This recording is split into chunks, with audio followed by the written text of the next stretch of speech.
জন্ম নিয়ন্ত্রণ পিলের সাথে যৌন নিরাপত্তার কয়েকটা প্যাকেট, তাও আবার নিজের ছোট বোনের ব্যাগে দেখে খুব চমকে গেলাম। রিতের এতটা অধঃপতন দেখে লজ্জা লাগছে। কিছু না ভেবেই রিত্তকে ডাক দিলাম।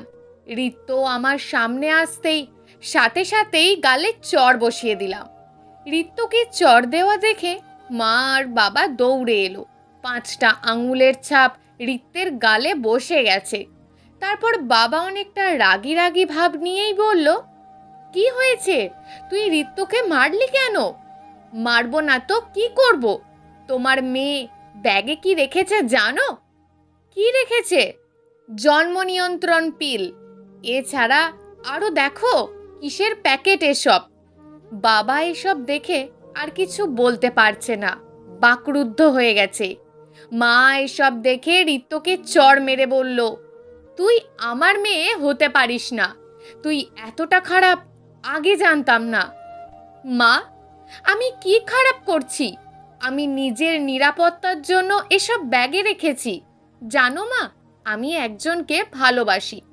সে যদি আমার ভালোবাসা প্রমাণের জন্য দেহ চায়, তাহলে আমাকে তো দিতেই হবে, কারণ তাকে ছাড়া আমি বাঁচব না।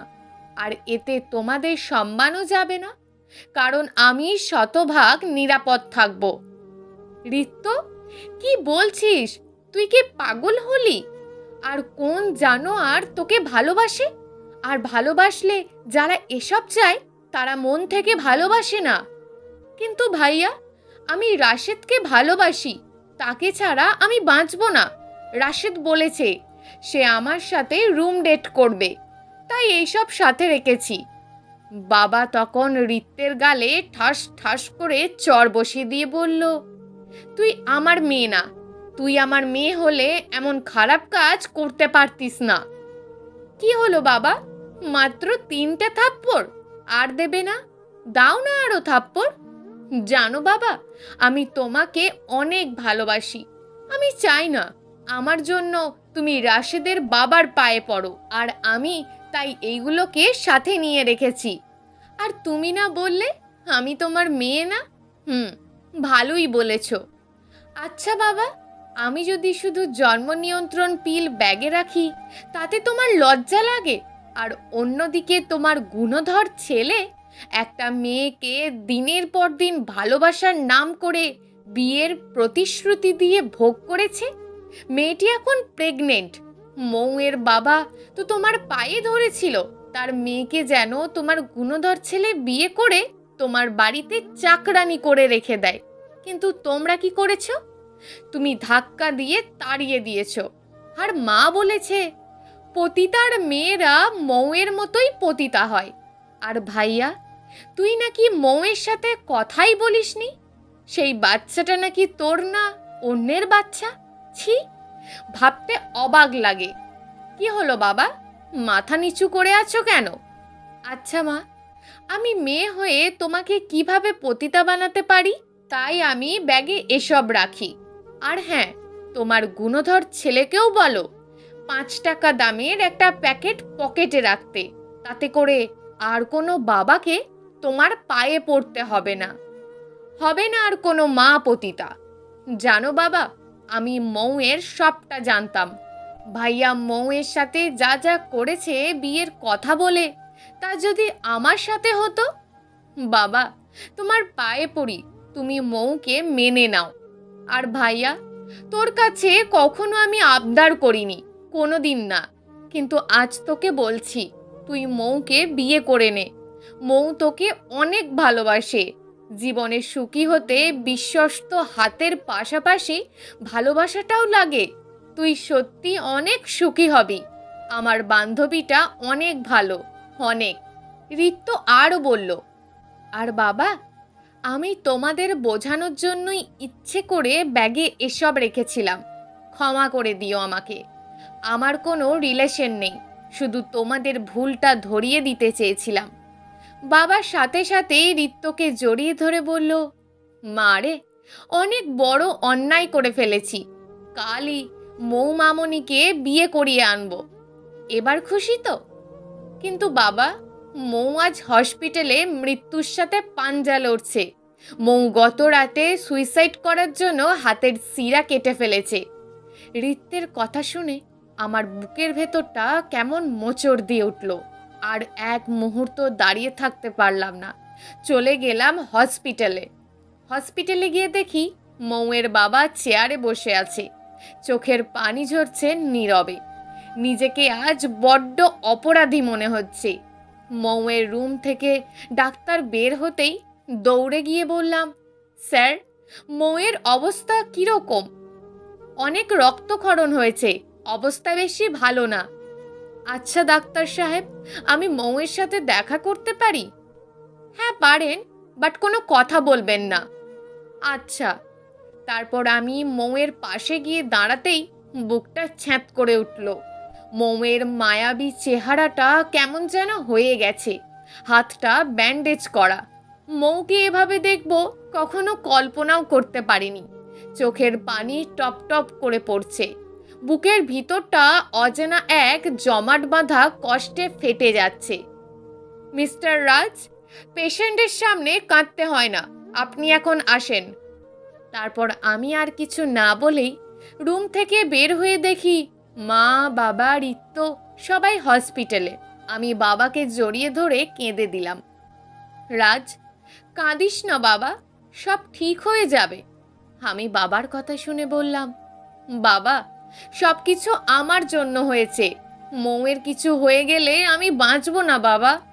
ওকে সত্যি অনেক ভালোবাসি। ভাইয়া, এখন কান্না করে কোনো লাভ নেই, তার চেয়ে বরং ওই সৃষ্টিকর্তাকে ডাকো, তাহলেই ভালো হবে। রিত্ত আমায় এই কথাগুলো বলে সান্ত্বনা দিল। এদিকে মৌয়ের বাবা আমাদের সবাইকে দেখে বলল, আপনারা কেন আসছেন? আমার মেয়ে মরে গেছে না বেঁচে আছে সেটা দেখতে? কি চান আপনারা আর? আমার মা মরা মেয়েটাকেও আপনারা কেড়ে নিলেন।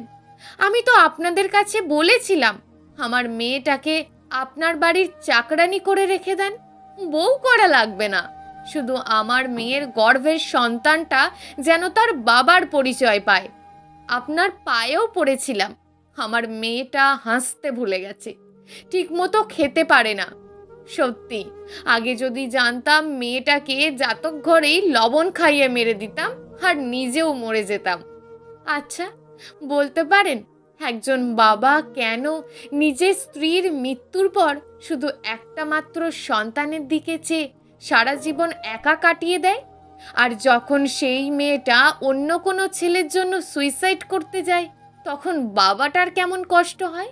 আপনারও তো একটা মেয়ে আছে, আমার মেয়ের জায়গায় আপনার মেয়েটার কথা ভাবেন তো। আর আপনি প্লিজ এখান থেকে চলে যান। আমার কলিজার টুকরা আপনাদের দেখে কষ্ট পাবে। জানেন, ওর মা মরে যাওয়ার পর মায়ের অভাব ওকে কখনো বুঝতে দিইনি আমি। যখন যা চেয়েছে তাই দিয়েছি, কিন্তু দিতে পারিনি আপনার ছেলেকে এনে। একটা বাবা কতটা অসহায় হলে মানুষের পায়ে পড়ে। প্লিজ ইকতার সাহেব, আপনি চুপ করুন। আমাদের বড় অন্যায় হয়ে গেছে, আমাদের ক্ষমা করে দেন। মৌমামনি সুস্থ হলেই আমাদের রাজের বউ করে নিয়ে যাব। কথাটা শুনে ইফতিহার সাহেব কিছু বলতে পারছে না। এদিকে ডাক্তার এসে বলল, মৌয়ের অবস্থা আশঙ্কাজনক, আপনারা তাকে ঢাকা নিয়ে যান। তারপর রাতেই মৌকে নিয়ে ঢাকা চলে গেলাম সবাই। আমি মৌয়ের পাশে বসে আছি, এমন সময় ডাক্তার এসে বলল, রোগীর পাশে নার্স ব্যতীত কেউ থাকতে পারবে না। তারপর মৌয়ের রুম থেকে বের হয়ে হাসপাতালের বেঞ্চে বসে আছি। এমন সময় কে যেন কাঁধে হাত রাখলো, চেয়েই দেখি রিত্ত। রিত্ত, কিছু বলবি? ভাইয়া, তুমি এভাবে কেঁদো না, তোমার কষ্ট আমার সহ্য হয় না। আর এই নাও তোমাকে লেখা মৌয়ের চিঠি। রিত্ত চিঠিটা দিয়ে চলে গেল। আমি চিঠির ভাঁজটা খুলে চিঠিটা পড়তে লাগলাম। প্রিয়তে মেশু রাজ, তুমি তো ভালোই আছো, তুমি ভালো থাকো এটাই আমি চাই। জানো, তোমাকে খুব ভালোবাসতাম। তোমাকে পাওয়ার জন্য মাঝরাতে বারান্দায় দাঁড়িয়ে কাঁদতাম। আচ্ছা রাজ, স্বপ্ন দেখা কি পাপ? তুমিই তো আমার মাথা ছুঁয়ে প্রমিস করেছিলে আমাকে কখনো ছেড়ে যাবে না। তাহলে কেন এমন করলে? তুমি না বলেছিলে আমায় বিয়ে করবে, আমাদের সন্তান হবে? কত স্বপ্ন দেখিয়েছিলে আমায়। জানো, আমি না মা হতে যাচ্ছি, কিন্তু আমার সন্তানের বাবাটা যে তুমি। কিন্তু তুমি তো বাবা হিসাবে পরিচয় দিচ্ছ না। জানো, তুমি যখন বলছিলে আমার গর্ভের সন্তান তোমার না অন্য কারোর, তখন আমার মরে যেতে ইচ্ছে করছিল। আমি না হয় অপরাধ করেছি, তার জন্য আমাদের সন্তানটা কেন সেই শাস্তি ভোগ করবে? জানো, কখনো বাবাকে কাঁদতে দেখিনি, আজ বাবাকে কাঁদতে দেখলাম। বাবা বলেছে আমার গর্ভে বড় হওয়া সন্তানটা নাকি নষ্ট করে ফেলবে। আমি পারবো না নষ্ট করতে, তাই আমি নিজেকেই শেষ করে দিলাম। কি করব এই জীবন দিয়ে, যে জীবনে তোমাকে পাবো না? আমার ভালোবাসায় তো কোনো খুঁত ছিল না। কেন করলে এমনটা? চলে গেলাম, ভালো থেকো। আর হ্যাঁ, নিজের খেয়াল রেখো, তুমি কিন্তু বড্ড কেয়ারলেস, একটু কেয়ারফুল হয়েও। ইতি, নষ্টামে। মৌয়ের চিঠিটা পড়তে পড়তে চোখের পানিতে ভিজে গেছে, বুকের ভিতরটা ফেটে যাচ্ছে। নিজেকে বড্ড অসহায় লাগছে। নিজের ভালোবাসার মানুষটাকে এভাবে কষ্ট দিলাম। মৌয়ের ছবিটা বারবার হৃদয়ের স্মৃতিপটে ভেসে উঠছে। বাবা কিছুক্ষণ বাদে এসে বলল, রাজ, মৌয়ের অবস্থা অনেক খারাপ। ডাক্তার সৃষ্টিকর্তাকে ডাকতে বলল। আর হ্যাঁ, তুই আগে বললে এত কিছু হতো না। মেয়েটার জন্য সত্যিই অনেক খারাপ লাগছে। আমি বাবাকে কিছু বলতে পারলাম না। বুকের ভেতরের কষ্টটা যে আমি কাউকে দেখাতে পারছি না। মৌ যে আমার শিরায় উপশিরায় মিশে আছে। মৌকে ছাড়া আমি বাঁচব কিভাবে? এদিকে সবাই সৃষ্টিকর্তার কাছে প্রার্থনা করছে। বিকেলবেলা হসপিটালের সাইড বেঞ্চে বসে আছি, এমন সময় একটা নার্স এসে বলল, মৌয়ের জ্ঞান ফিরেছে। নার্সের কাছে কথাটা শোনা মাত্রই দৌড়ে গেলাম মৌয়ের কাছে। মৌ আমাকে দেখে মুখটা ফিরিয়ে নিল সাথে সাথেই। কি হলো, মুখ ফিরিয়ে নিলে কেন? মৌ বলল, তুমি তো আমার মুখ দেখতে চাওনি। কে বলেছে? কেন, তুমিই বলেছ। আচ্ছা, সুইসাইড করতে গিয়েছিলে কেন? কার জন্য বাঁচবো? বাঁচার আশা তো সেদিনই শেষ হয়ে গেছে, যেদিন বলেছ আমার গর্ভের সন্তান অন্য কারোর। মৌ, প্লিজ আর বলো না, আর আমাকে ক্ষমা করে দাও। আমি তোমাকে ছেড়ে আর কোথাও যাব না। আমি ভুলটা বুঝতে পারছি। আচ্ছা, তাহলে আমার হাতটা একটু ধরবে? আমি যখনই মৌয়ের হাতটা ধরতে যাব, এমন সময় ঋত্য বলে উঠল, ভাইয়া দাঁড়াও, আমার একটা শর্ত আছে। আচ্ছা বল, কি শর্ত? তোমার ছেলে হলে নাম রাখবে রোহান, আর মেয়ে হলে রাখবে রাইসা। যদি রাখো তাহলে ওই শাঁকচুন্নিটার হাত ধরো। শাঁকচুন্নিটা আমাকে না বলেই মরতে গিয়েছিল। আমি তখন মৌয়ের চোখের দিকে তাকিয়ে বললাম, সন্তান তো হবে তোর ভাবির, আমার না, বলেই হেসে দিলাম। আর আমার সাথে সাথে মৌ আর ঋত্যও হেসে দিল। বন্ধুরা, গল্পটি কেমন লাগলো তা অবশ্যই নিচে কমেন্ট করে জানাতে ভুলবেন না। আর যদি আপনাদের গল্পটি ভালো লেগে থাকে তাহলে একটি লাইক করে চ্যানেলটিকে সাবস্ক্রাইব করে রাখুন এই ধরনের নিত্য নতুন গল্পগুলি শোনার জন্য।